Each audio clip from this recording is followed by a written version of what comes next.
motion to approve the minutes from the last meeting? I think we're going to do Pledge of Allegiance, right? Sorry. I pledge allegiance to the flag of the United States of America and to the republic for which it stands, one nation, under God, indivisible, with liberty and justice for all. Has everyone had a chance to read the minutes? I'll make a motion to accept the minutes. Have any discussion? I'll say. All in favor? Aye. So the announcement of the excused members, Dr. McHugh and Steve Mercado. Executive Director's report. Well, welcome everybody to our new home. We're still getting a little bit organized here and working out of boxes, but at least you didn't have to walk past the 5-gallon pail with the sealant dripping and Dodge ceiling tiles. And if you really missed that plastic wall that I built 7 years ago, which is still there, I can bring it back and hang it on the wall somewhere in here, but this is it. Square footage wise, this is actually about comparable to what we had, but obviously it's a little bit different breakdown here. What's nice about this is we have a door that separates training and meetings from the office, and separate entry and exit so folks can come and go without minimal interruptions like that. So far it's been great. Landlord has been great. You call them and they do stuff right away, which is really nice. You come in the morning and there's guys out there with leaf blowers blowing this much snow off the sidewalks. The other place we had to walk through 6 inches of snow or slip on the ice. So things are working out well so far. Hopefully they'll continue. Just a couple other things. Our first EMT class starts here February 7th, next week. We'll see how that goes. This room can comfortably hold, give or take, about 40 people. I forget how many were here for the written exam, but for you folks that were here, how many were here, PJ? I'm going to guess 20 some. Yeah. So we'll find out how that goes. Medical standards, finally got around to posting that on the website and Facebook. Spread the word. That job is out there now. I set a random closing date of February 22nd, the end of February, because I posted it on January 22nd. So if anybody's interested, everything is on Facebook or website. You can read the total job or complete job description and find directions on where to send it. And basically that will conclude my abbreviated report tonight unless anybody has any questions. Just a comment. Accolades for getting it done over the holiday period. The movers were great. I mean, they got us out of there and into here in one day, but they got a bunch of boxes out of there and a bunch of boxes into here in one day. So we're still, finding stuff here and there. Once we get everything situated, I have some more office furniture ordered, and it's looking like a real office. We'll have a little, open house or something like that. I'll let everybody know. But I want to get it all set up before we do that. So thank you again. Tim, all the communications issues all worked out, everything? No. We have temporary internet and we have temporary phone. We're keeping our First Light carrier here, and they have the go-ahead to pursue access over here. It's not in 24 Madison Avenue Extension yet. Gotcha. I was told 8 weeks. I was told a couple months. I'm not sure yet. So we have a temporary Spectrum account for the internet, and we have temporary phone hookup as well. Does that pose any problems? Everything's okay? No, everything's okay, and we can still access our email and our voicemail and stuff. Everybody here has their messages rolled through a phone, including me. So there hasn't been an issue yet. If anybody becomes aware of a delay or something like that, please let us know. But so far, so good with that stuff. So.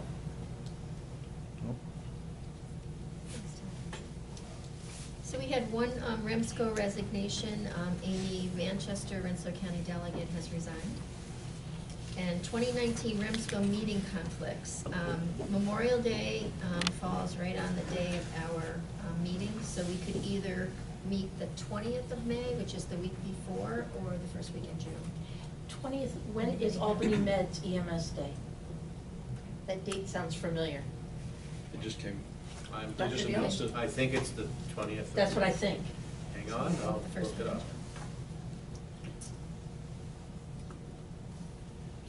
Ooh, 1X. Because I remember being very happy it wasn't on a Thursday when CICs would be the thing.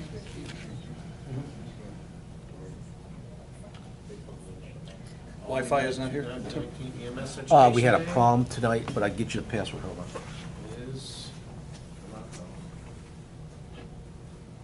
Registration is now open for Monday, May 20th. There we go. Ding, ding, ding. So. All right, so we'll meet the first week in June? Sure. Have an issue or that work? The September, we don't have to worry about that because it was not the fourth Monday, so, is it Rosh Hashanah? Is the 30th, not the 23rd. So we're all set there. Now, December 23rd, which is Hanukkah, we could meet, the week before Christmas if we want, week before that, because otherwise I think we're gonna be getting into New Year's. Well, we So don't, we yeah, I was gonna normally say, typically cancel we our don't Cancel December? meet in December.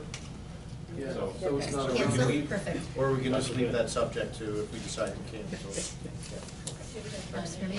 Could we go back to the May meeting? So you're proposing to do it on the first Monday of June, which would be June 3rd? Is that good for everybody? Scott? I'm good with that, I had a question about the December. Sure. Good. Okay. I was just gonna suggest that maybe we put it on our calendar for a date anyway, that way if we need to have the meeting, everybody's got it in their calendar, and then if we wanna cancel it, we can cancel it at that time.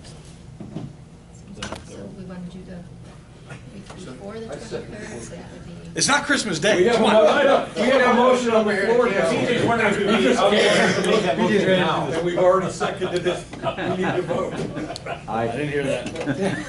Well, we're gonna get in trouble with the We're out rest of order. out of control here in this building. Turn the camera over there and show So who's. Hey, guys, let's remember Terry's trying to keep track of who's saying what. You know, only as is important. She knows. Her eyes are going dark back and forth. So the week before is the 16th. Does that work for people, or December, if we meet? If we meet. have to meet. Otherwise, we can cancel. Does that work? Yep. They usually come on Okay. Put it for the 16th tentatively. December 16th. Very good, December 16th, yep. Okay. Tim? All right. Okay.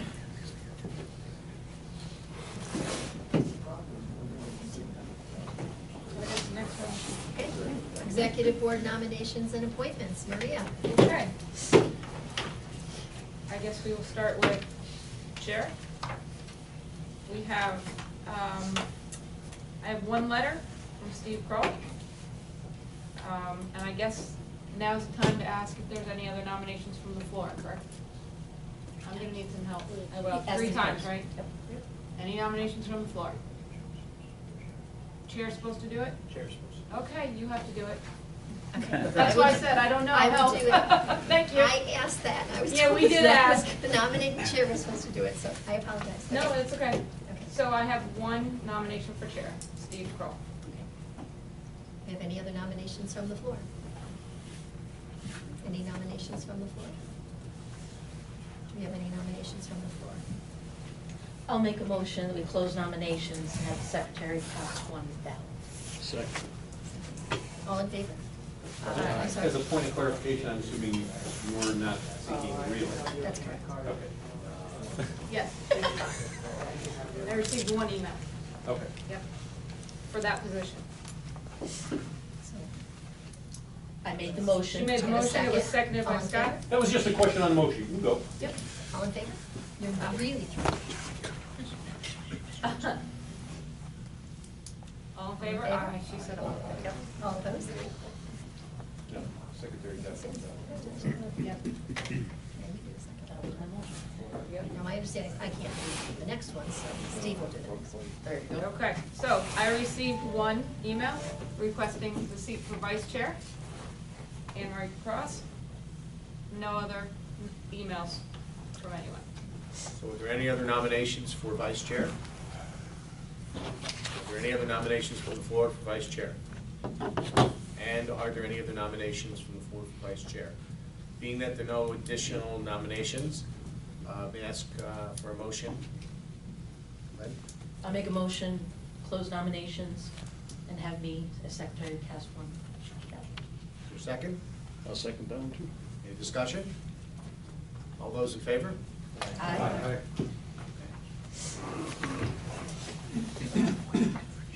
Next Okay. is, Next, we'll go to treasurer.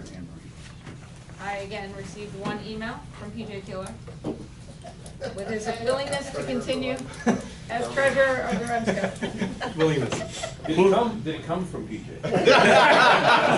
Hey, hey, hey. I was wondering who held the gun. Yes.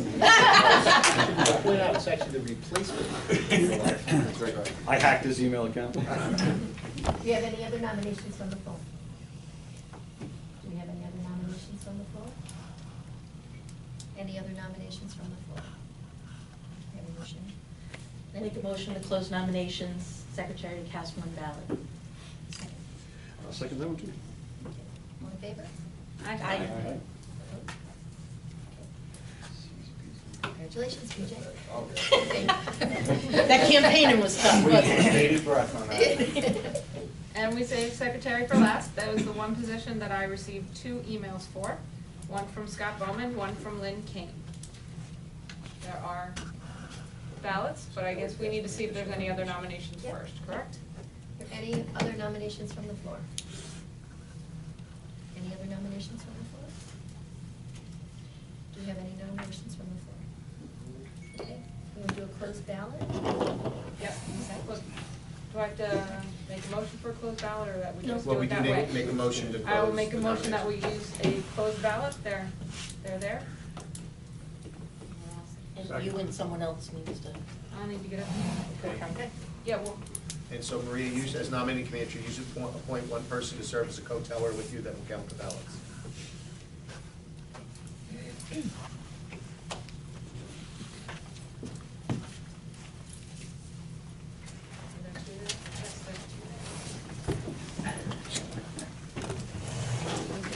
about if I hand them out and you collect them. is that- I thought she was gonna walk by.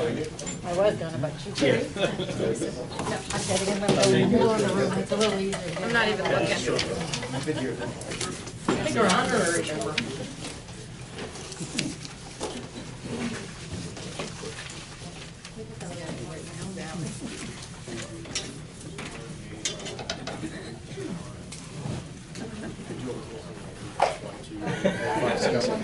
You're counting too many people over here. Steve, you're counting too many people over here. Right. Neither one of them needs one.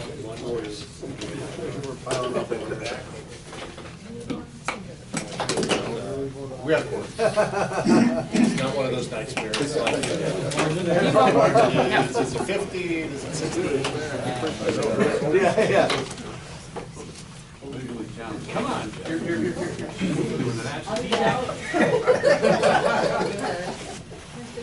I think if I can get checks. You can't take it home, we didn't mail it home.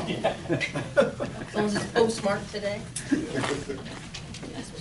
Ready over here, I got everybody.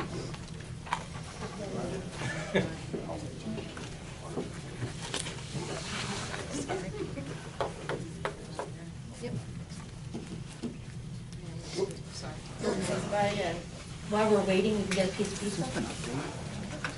That's my most recent one, so if there's any. Pizza guy found an advice. A little rate. Is that the same pizza guy? Yes.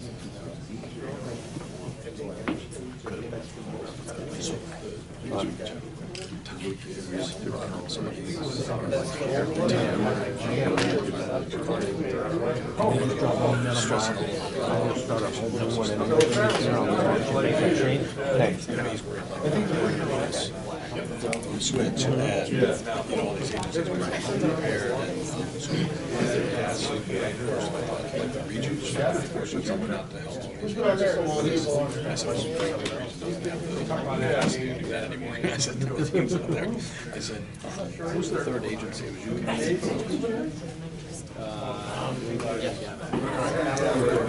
you. Maybe just you and Kate, or you and I. Yeah, we're in it. Tom suggested maybe just operate informally. Just the space for a little while. Agencies who might be struggling with asking questions come and, How's the puppy dog?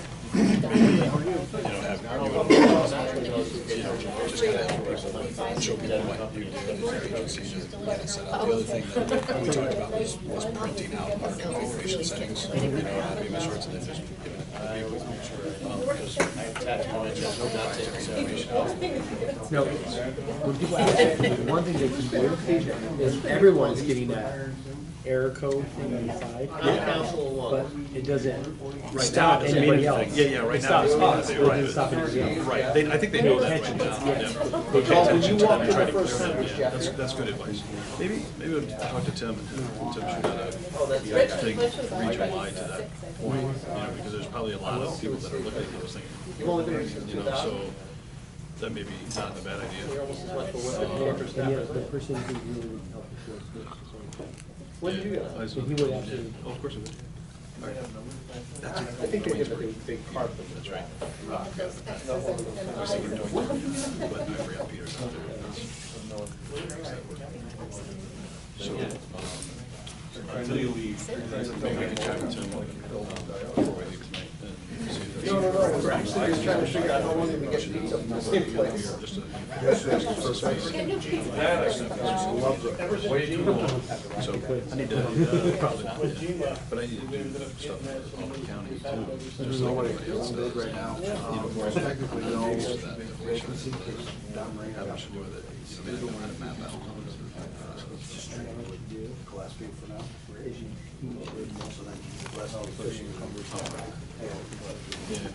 Okay, so we have a final count for your vote. Lynn Kane, 8, Scott Bowman, 11.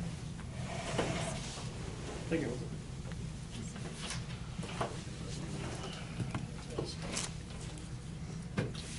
All right. Operational reports, Dr. Daly, anything here? From a medical director perspective, one of the things that I had a chance to do in January was go to the National Association of EMS Physicians, which I suggest and recommend to every EMS physician, and frankly, EMS leadership in general, because it's a great meeting. But our keynote this year was Governor Tom Ridge from Pennsylvania. And probably the most interesting part of his talk, because if you'll remember, he was actually the first Secretary of Homeland Security. So we were all prepared for an interesting conversation about Homeland Security and its ramifications. First, he talked about how politics should not be as divisive as it is today, and had some interesting words for Washington, for both sides of the aisle, which is, I think, what happens when a politician retires. They can then do that. But more importantly, what Governor Ridge talked about was the fact that he actually was a cardiac arrest survivor, which I didn't know. And to make it a little bit spookier and weirder, the cardiac arrest he survived was actually in the hotel that our meeting was in. He'd actually had his cardiac arrest 16 floors above the room that he was speaking in. So he was a cardiac arrest survivor, multiple episodes of ventricular fibrillation, actually ended up on ECMO for a little while in Austin, and is completely intact and normal. And he had an opportunity to thank his rescuers that day, and it was pretty, very moving and a wonderful way for us to start a conference talking about working with EMS and continuing to move the ball forward.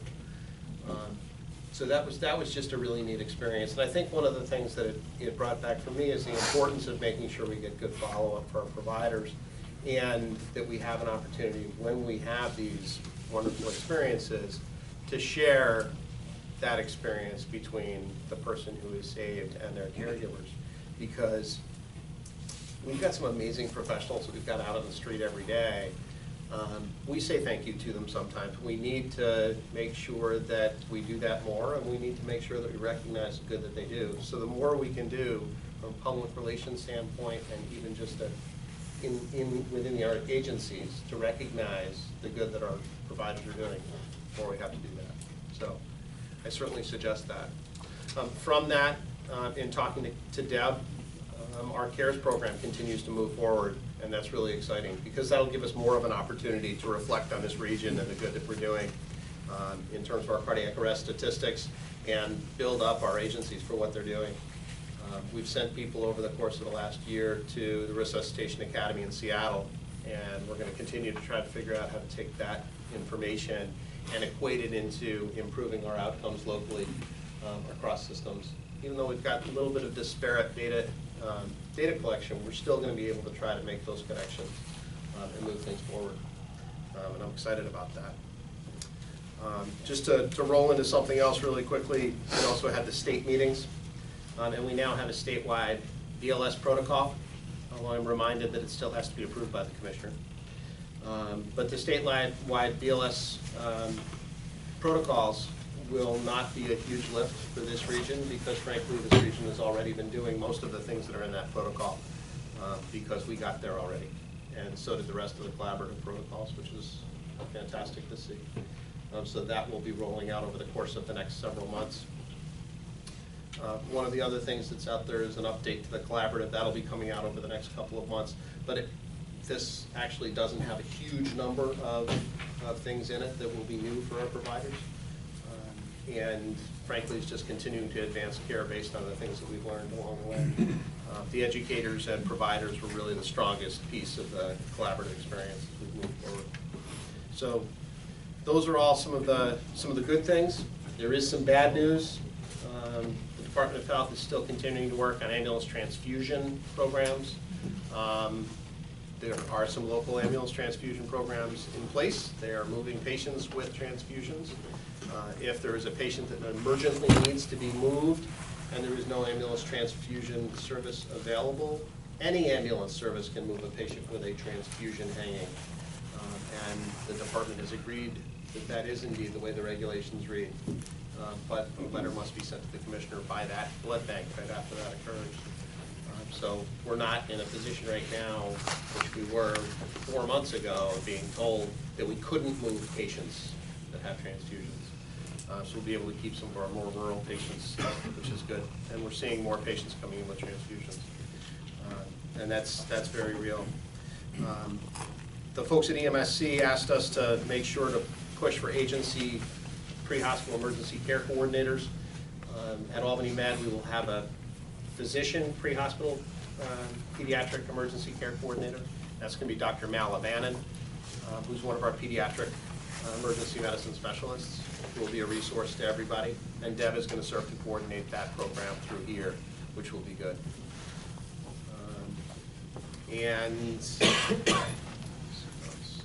One of the concerns that was brought up at the State Trauma Advisory Committee meeting, which was interesting, is something that frankly all of the upstate facilities agreed is probably a downstate problem, not an upstate problem, which is pediatric patients who are badly injured being brought to the wrong hospitals. I think we're pretty clear up here that badly injured pediatric patients go preferentially to the pediatric center unless the ambulance doesn't believe, or the providers on an ambulance don't believe they can safely make a longer journey with that child, in which case they stop at a closer hospital. There are not a lot of patients that are brought to the wrong hospital with injuries that have been identified or mechanisms that would suggest that there were significant injuries. So it was very interesting to see a downstate problem being interjected into a statewide meeting because my colleagues from Syracuse, Rochester, and Buffalo agreed with me that really our providers up here do a pretty darn good job of making sure patients go where they need to go in times of significant injury. So those are the important things that have come from those meetings. Any questions?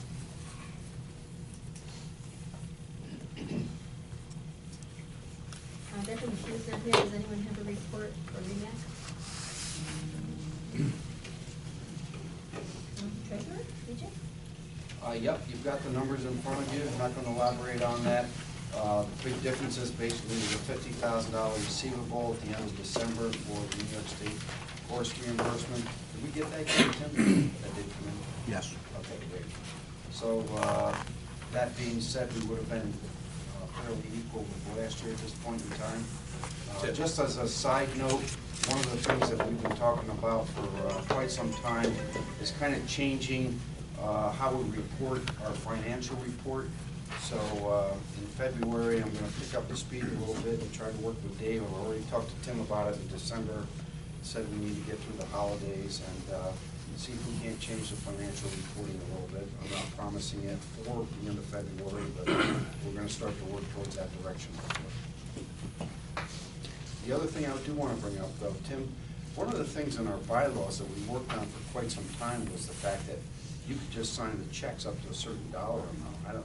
I don't think you're doing that, are you? I have a dual signatory. Now, there was some confusion as to whether or not I was allowed to sign up to a certain amount or not. I don't think I ever got a definitive I answer. think we changed it in the bylaws, didn't we? Yeah, the bylaws say that the executive director can sign a loan.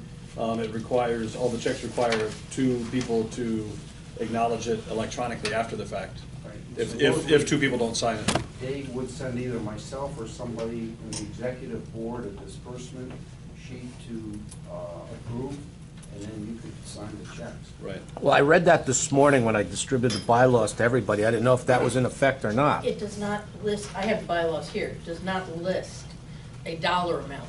We had some conversation back and forth, so we made it, all the officers could be signatories, because it's sometimes difficult to catch up. But I think the purpose of the change was not to discount the members being informed of what's getting written, just that you don't have to travel all over creation to get someone's signature. You send the journal to PJ and one other member of the executive board that says, you know, these are the 10 checks you're writing this week, and you get back a, you know, okay from PJ and okay from me or Anne Marie or whoever, then you go ahead. Or you get a question from us saying, well, wait a minute, why that? Right. It would just kind of speed and eliminate the process of you chasing somebody. No, I'm totally fine with that. Yes, Steve, I'll be really happy with that. Is there a limit? No, it There's says, no dollar notwithstanding this provision, all checks other than payroll issued by the council shall require 2 signatures or electronic journal approval from 2 of the 4 officers. The authorized signatories are the 4 officers and the executive director. So you can still get some, if you really want to get someone to sign them, you can. But you don't have to. Nope, that's fine. Beautiful. Thank you for bringing it up, Peach. So.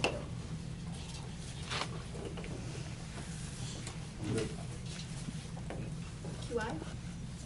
QI meets next week before academic and REMAX, so they have no report tonight. CON? There were no actions before the committee, but an observation, which maybe everybody was aware of this, but I thought it was interesting.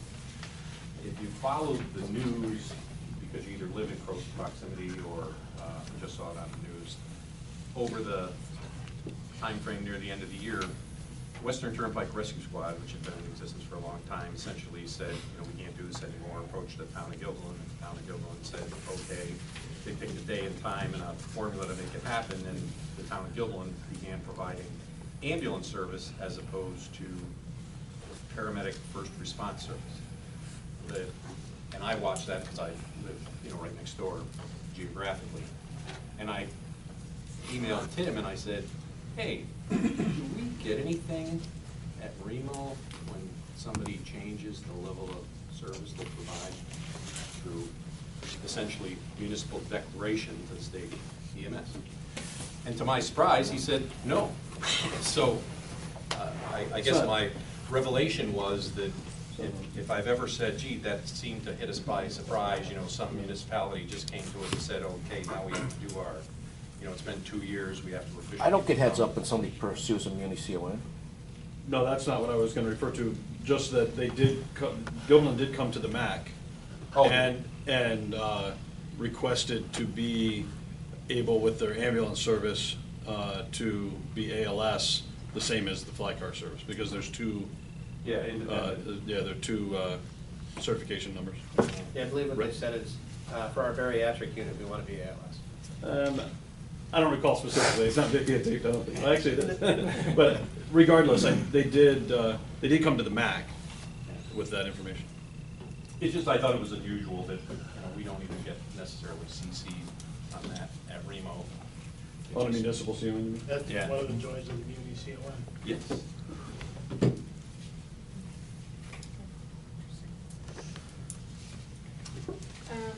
DOH disciplinary action, citywide mobile response corporation, agency code 7046, and assess the civil penalty of $7,000 in violations of part 800.22 and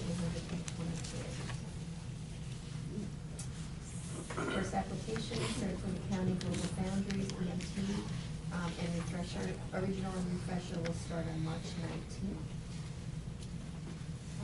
Correspondence, letter from the DOH advising that Glens Falls Hospital has achieved stroke center designation. Any reports? No report from finance, but New York State EMS Council, a couple things. Dr. Daly hit some of them. The Bureau of EMS has a new assistant director. His name is Steve Gazura. He's the new deputy director, and he's out of the Utica area. He was a member of the executive committee of the New York State Volunteer and Ambulance and Rescue Association for a couple of years, if some of you know him, and he started on January 1st. It's nice that there's now a deputy director, but the Bureau of EMS is now down to 28 staff when they had 35 just a few years ago. So the new director is still fighting to try and replace people as they leave, and there have been a number of people of retirement age who sort of stepped out in the last year or two.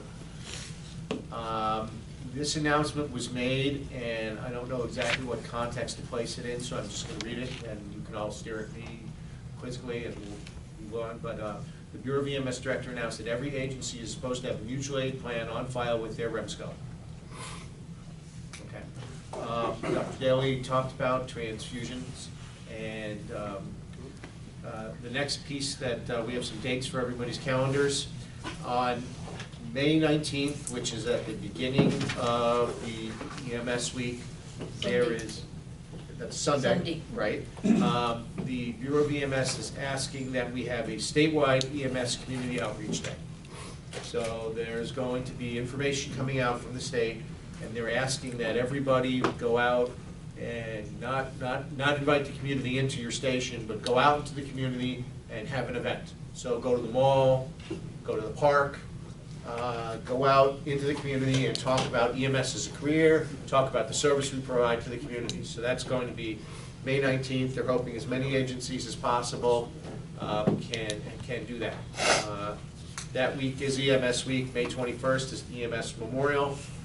The Bureau of EMS always counts on our region to produce a lot of people for the EMS Memorial so that the crowd is nice sized to pay respect to our deceased colleagues. This year there are a lot of names going up on the memorial, and all of them are FDNY EMS responders who lost their lives from the after effects of 9/11. So there'll be an FDNY presence there, but so please, we get at least a half a dozen ambulances or a dozen ambulances from our region each year that come and sit in the lineup on by the memorial, and so please put that on your calendar. The other date for everybody's calendars is the Vital Signs Conference is October 24th through 27th. This year it's in Buffalo, so it's a little bit of a further haul, but Buffalo's the new place to go. So lots to do in Buffalo. There'll be a call for presentations coming out in the next week or two if you're interested in being a presenter. Ryan announced that they're looking to do things a little different this year. They're looking to broaden out the topics covered to make it a little bit more diverse. So I think what that means is if there's something you want to present on but it hasn't fit to the mold of what they've done in past years, you've got a presentation or an interesting topic, please send it in and apply. They're looking to shake things up. There is going to be a leadership track that they hope to have on EMS leadership at Vital Signs. So that leadership track will be leadership training as opposed to traditional medical CME. That'll be being developed. Other things, the regulations now been published, and the age to become a certified EMT is now 17. It's official. You can test out anytime after your 17th birthday. There's no requirement on agencies to have EMTs that are younger, that are younger than 18, but you now can have a 17-year-old EMT. Dr. Daly did mention the new statewide BOS protocol. Now, Dr. Daly, the date August 1st, is that still the tentative date, or is that been sort of pulled back based on waiting for the commissioner to? No, that date was put out there as the day when everybody is expected to be compliant with that. But Okay. again, as I said, that is basically a non-issue for this Right. region. Okay, but, okay. Dr. Daly also mentioned the pediatric emergency care coordinators. There is a handout there on, so someone may say, what is a pediatric emergency care coordinator? It's got a list of 4 or 5 different things, and essentially, the EMSC wants every agency to have somebody whose designated job is make sure the pediatric equipment is in the ambulance, make sure that the people have training on using that equipment, that you do a pediatric CME each year. This is being run by the Southern Tier Healthcare System, which is one of the regional councils. Donna Cam is heading it up. We would really like to see as many agencies as possible designate somebody. And it doesn't necessarily have to be your CEO, your COO, your chief, your captain. This could be a job for a really good member or a really good employee who is interested in pediatrics, who you can give a little bit of responsibility to, but then they can focus on it and make sure these 2 or 3 things happen. Not it gets lost in the 700 other things that are on their desk. So that's sort of one of the ideas about that. And there's contact information on that handout if you want to learn more about that job from anybody. The new EMS accreditation process is beginning to move forward, and there's been a task force form that I've been asked to sit on that is going to look at a voluntary accreditation process for providers, agencies in New York. Brian Greenberg did describe that a little bit when he was here. We've had our second meeting coming up. If anybody's interested in seeing a little bit about what we're looking at, Virginia has a voluntary accreditation program where you have a checklist, and you can find it right on the State of Virginia EMS Bureau's website, where you could go on there, and basically it's a checklist, and it's got a different competency areas where we have this, we have this, we have this. It really hasn't been fleshed out yet if this is going to be, what has been definitely fleshed out, this is going to be voluntary. What it's going to be called is not yet decided. Whether it's going to be 1 level or 2 levels is still being talked about. For example, one idea is you can be like a joint commission for hospitals. You're accredited by the Joint Commission, or you're accredited with distinction. So maybe there's 2 levels. Then there's some other people talking about, well, maybe we should have bronze, silver, gold, platinum levels. My opinion is the more complicated we make this, the more difficult it is going to be for us to actualize it. And so at the meeting, we start simple, but of course, with a group around the table, then we get complicated, and we have to sort of get it simple again. It's going to take a while, but if you want to check out the Virginia thing, I think it'll give you an idea of the direction that the Bureau of EMS wants to travel on this. The last piece is the quality measures.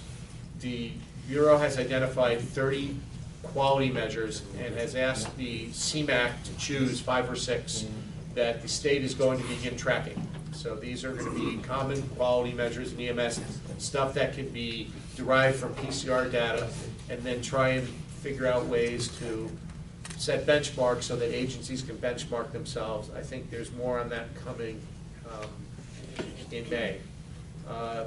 The New York State budget is out,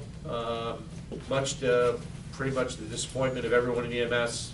The things that were in there last year that didn't get accomplished are not in there this year. No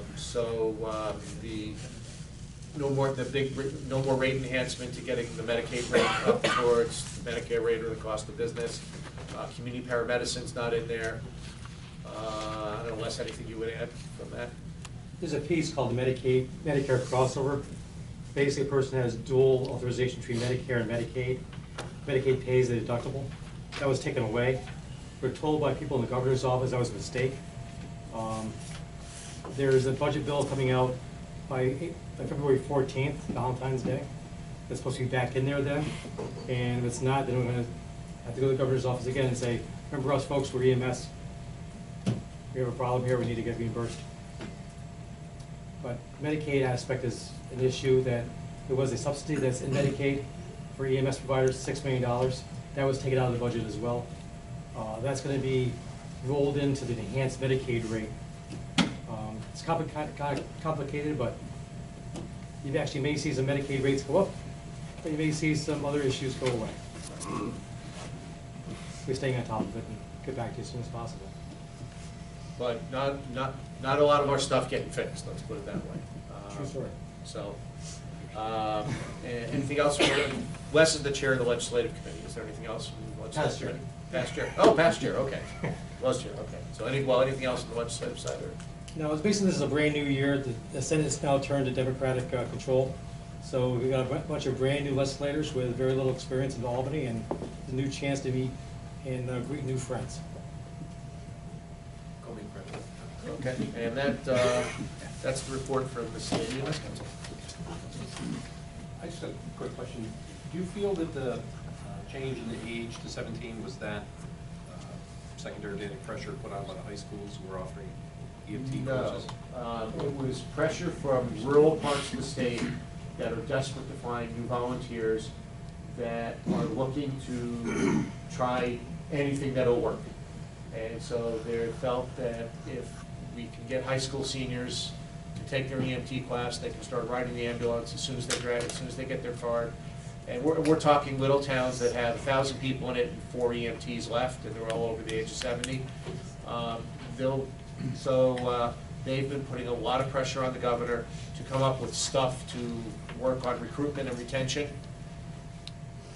We know that the solution is much more complicated, but the best thing we're able to come up with is we'll do some promotional announcements that EMS is cool, and you've probably seen some of the videos on the State Department of Health website, and making the EMT age 17.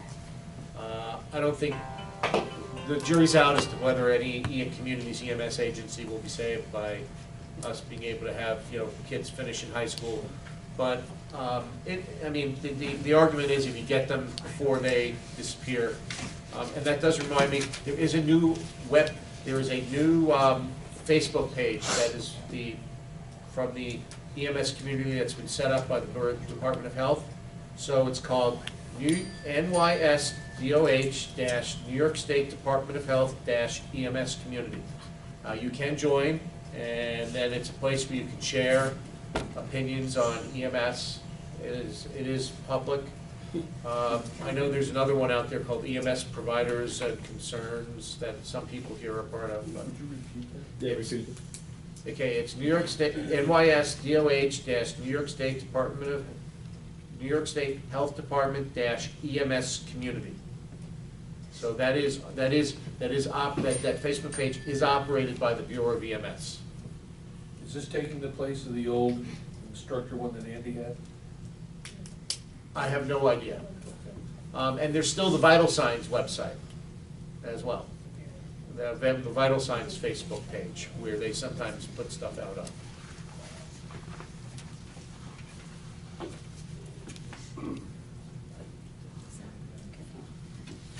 There's a committee no report, MCI, PJ.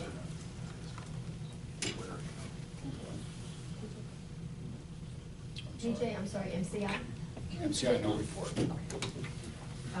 Membership, no report. Okay. Nominating, Maria, you just Completed. awards?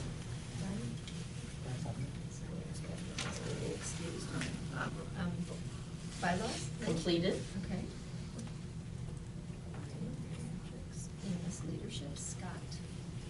Nothing to report. We haven't met yet. We kind of founded that committee just before the holidays. I think we were all pretty tied up during that time. So.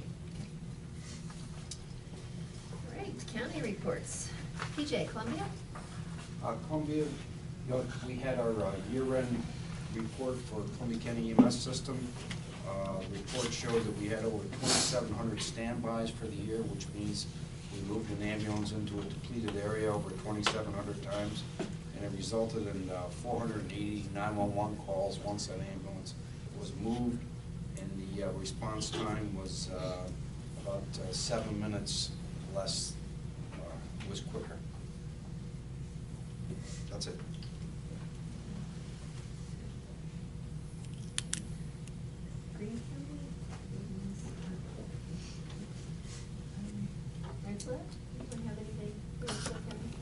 As you read earlier, Amy Manchester has resigned her position both on this board and as the EMS coordinator in Remsco County. So that position is currently vacant. I am EMS 2 in the county, so I'll be covering temporarily until an appointment is made. Hopefully by our next meeting, that will be resolved. And the only other thing is that we have a new EMT class beginning in February in Melrose.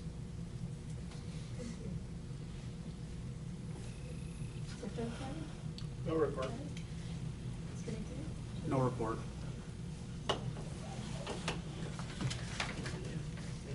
Nominations and Carol, pediatric emergency care coordinator. Well, I think this topic has been covered a couple of times tonight. I hope you all picked up the handout. This kind of covers what the pediatric emergency care coordinator position is. I'm on the state advisory committee that's working on developing this program, and Deb Cups and I are also working as the regional facilitators for this region. So if you need any information, just get in touch with either one of us. But basically what it is as Steve and Mike have said, they're looking for agencies to appoint someone, and it could be someone. They had a list of the types of people it could be, and one of the things was it could be someone's sole job to do this. I don't see any agency giving this to someone as their sole job to do, at least certainly not in my agency. But it's going to be people that probably wear multiple hats, and it'll be one more hat that you can wear. But it's actually a pretty good thing because we don't do a lot with pediatrics, and we probably should do more. So it's just bringing up awareness in the agency, making sure you have the right equipment that is needed, that the employees know how to use it, the providers know how to use it, and that there's education involved. And currently we're going to be working on a toolkit to present to the pediatric care coordinators in the agencies to give them more resources to better do their job. Or smaller agencies can combine and have one that covers a few agencies, or a county can do one for the whole county and have them cover all their agencies. So there's multiple ways you can handle it. So if you have any questions, like I said, give Deborah a call. And stay tuned to come.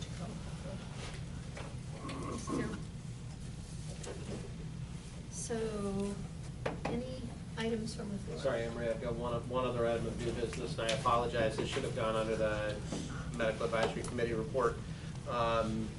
We issued an advisory on stroke and stroke destination.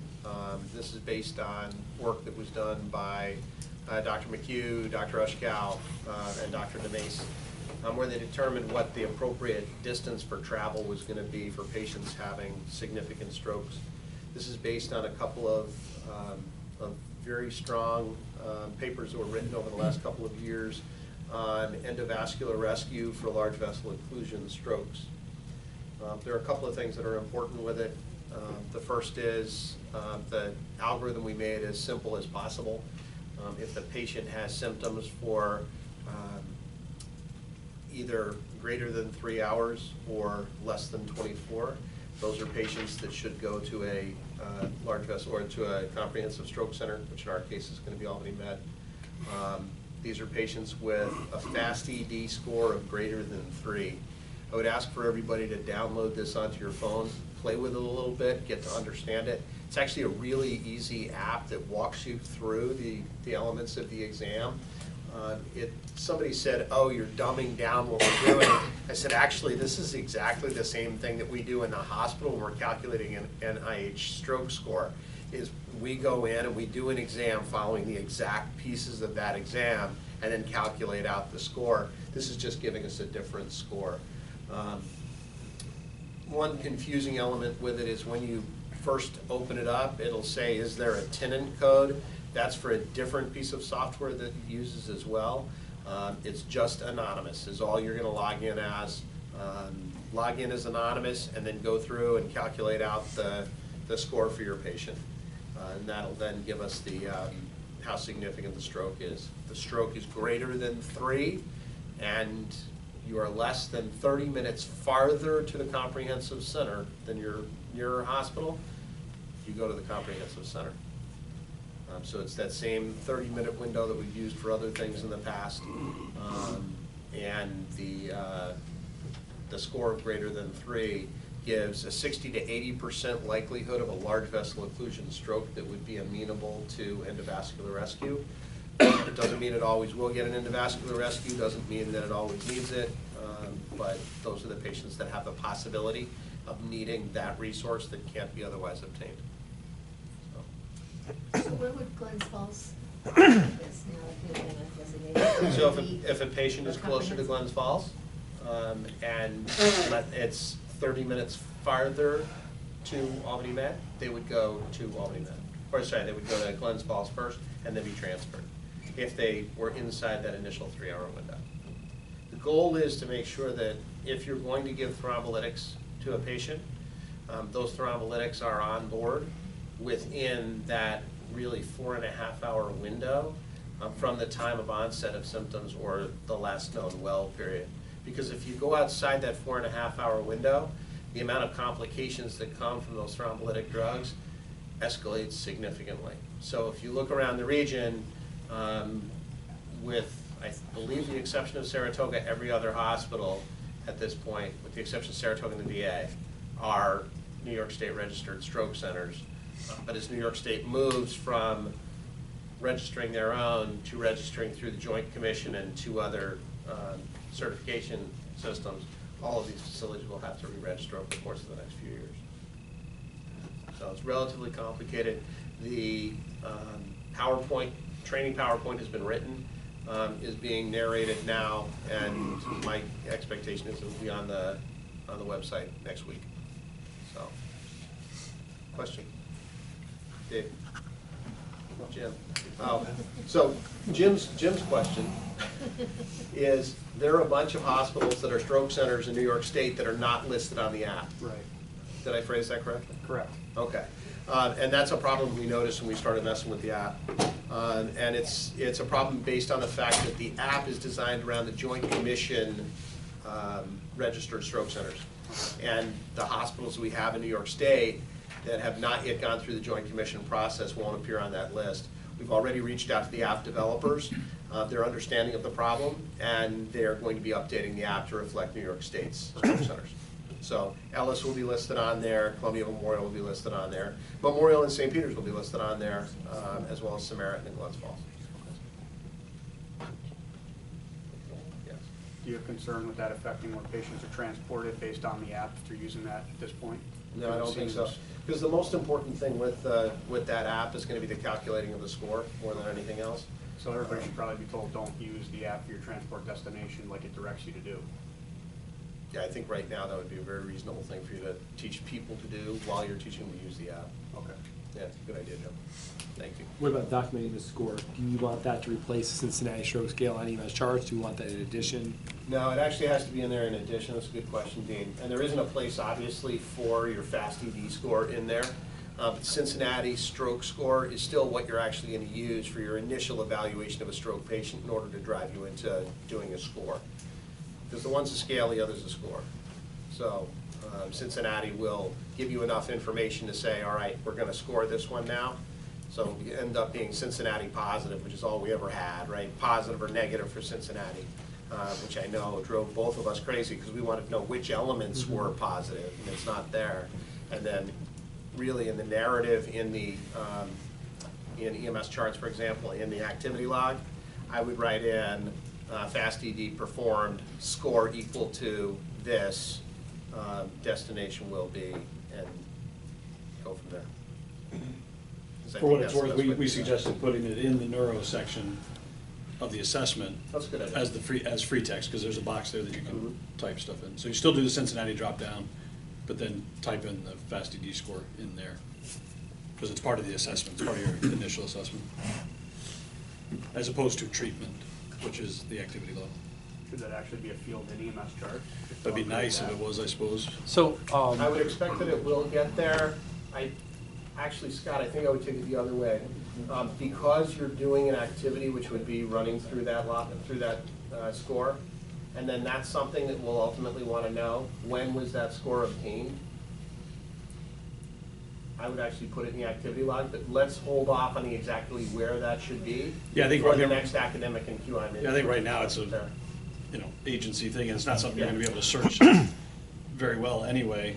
No, but what we will be doing is we'll be searching at it on each stroke patient that gets brought in order to make sure that the patient was scored, what time they got their score diagnosis, because that's something that we've looked for before. And I think it was the Joint Commission actually was looking for that information. So let's find that out. There's actually another related complication to that is with the NEPSIS 3 initiative for the state, the EMS, the Cincinnati stroke score has to show up more than once if you're with your patient more than 10 minutes. So you now have... In case they get better? Huh? In case they get better. Preaches the choir. NEMSIS. Yeah. I didn't write the rule.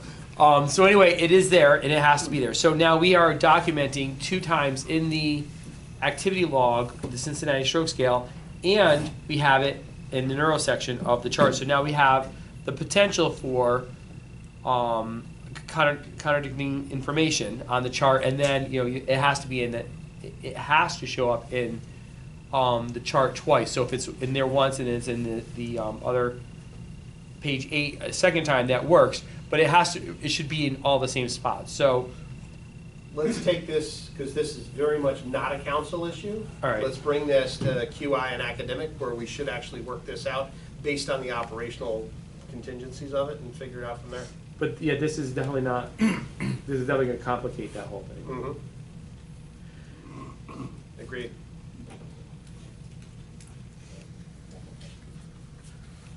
Anything else under new business? I've got one thing. Oh, go ahead. We need to, we've got some membership work that we need to do, and so the membership committee chair handed out the template. Well, some of the So- dates are not correct, so Okay. I'm going to be reaching out to the members that are needed. Okay, so, well, the first thing here is we are moving to 2 delegates per county. And so Albany County currently has 2 delegates. Columbia County currently has 3. Currently even has though 2. On this list, one is, on this list, there are 3, and 1 whose term is expired. There's But only PJ and Scott for And- Columbia County. And Ken Dave- Martin. Kenny Martin. Kenny, He's actually green. I thought he was, He's what? Kenny's green, isn't he? No, Kenny's.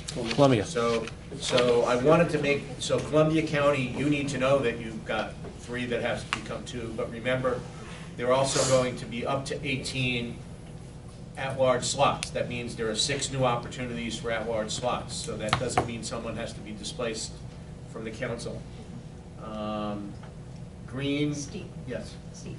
So the membership committee has started to work on this a bit, and we plan on coming back in February with the applications, the whole process for the council to review Okay. and approve. Well, then that's fine, but That then includes nevertheless, I'm getting in gonna touch. ask everybody here to, for your county, if your county has 3, you just need to be aware that that has got to change. And so in some cases it's 2, but Saratoga it's 3, Schenectady it's 3. There's only going to Ash is resigned. That's why Okay. there's an R there. So this is just not, It's just not up to date. not not to up speed. to Okay, date, so I that's- really can't operate off this because it's not up to date, even though it was handed out tonight. But we need to make sure, I would like to please request that we have at our February meeting, this reflects that the treasurer is not a member, and Just that, ask for clarification. Yep. This is my habit, right? yeah. Well, it also reflects that the chair of the CMAC is not a member, BMAC is not a member. It reflects that I'm not a member. We need to get Steve Retzloff. I mean, there are a lot of people whose names, dates are wrong. We need to get this straightened out pretty quickly. The only by the clarification, next meeting. seriously, a clarification is, I believe, if I'm correct, that the EMS coordinator in each county is automatically a member. Ex officio. facto. That's non-voting. A non-voting member. Okay, so anyway, so Lynn has told us that this is getting worked on. I wanted to put it in everybody's radar screen, look at your own county, figure out if your county has anything that needs to get done. If you're an at-large member and the date's not right, that needs to get worked on, but we need to get this done pretty quickly. Are you sure on that 18 at large? Yeah. If we That's took what one bylaws from each say. county, it would go up by 6.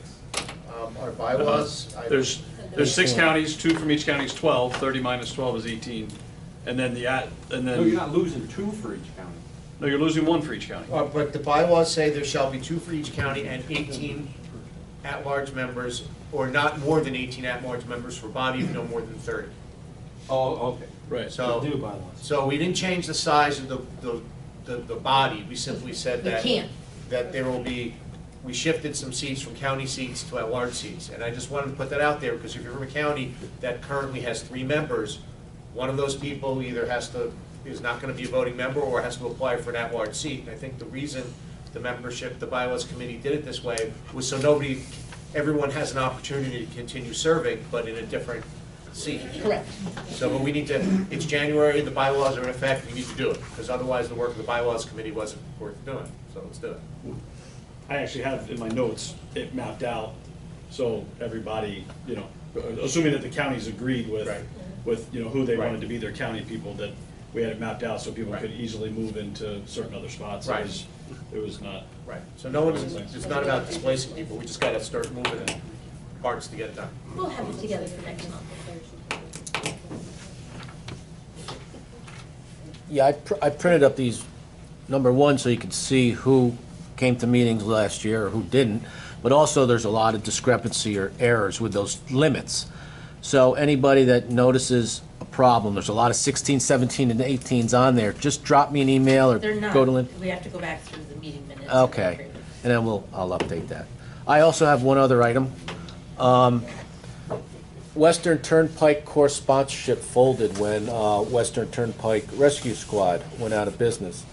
Town of Gittleton is going to announce their intentions to pursue course sponsorship. They submitted an application to me. I got it last week. It was too late to get it to everybody here to review, discuss, and base an informed decision on. So I'll be sending it out to the group here probably in the next day or two.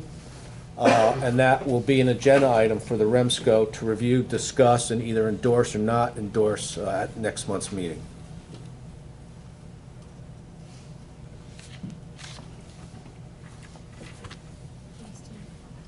Any other new business? Anything under old business? Any other items from the floor? Okay, do you have a motion to adjourn? Second? Next meeting, February 25th.